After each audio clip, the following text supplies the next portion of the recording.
Мен Донда Сембин атындағы орта мектептің 9 сынып оқушысы Қожамат Айбар.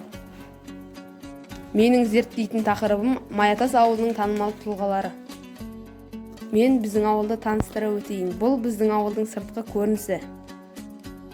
Бұл біздің ауылымыздағы Аймақ ата мешіті. Бұл біздің ауылымыздағы 11 жылдық Донда Сембин атындағы мектеп. Бұл біздің ауылымыздың медициналық пункті. Бұл біздің ауылымызға көптеген көмегін тигізуде. Оның ірге тасы биыл ғана қаланған. Енді ауылымыздың танымал тұлғаларымен таныстыра өтейік. Үшқоңыров Төлеу 1935 жылы Жамбыл облысы Сарысу ауданы Маятас ауылында дүниеге келген.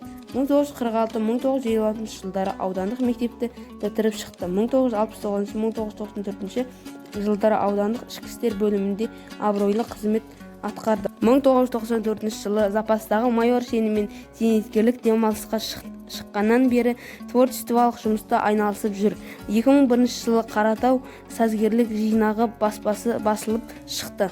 Сәуле Жамписова 1966 жылы 14 тамызда Жамбыл облысы Сарысу ауданы Маятас ауылында дүниеге келген.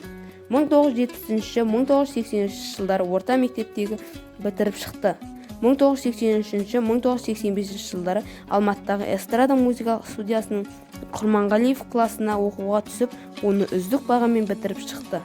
1986 жылы Сәуле Жамписов республикалық жігер фестивалінің лауреаты атанды.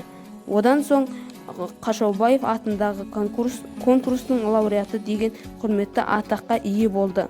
1989-1994 жылдары Алматыдағы Әл-Фараби атындағы Қазақ мемлекеттік университетінің филология факультетінің бітірді. 1991 жылы Дарын жастар сыйлығының лауреаты атанды деген атақ берілді. Мінекей біздің ауылымыздың танымал тұлғалары осындай. Назарларыңызға рахмет.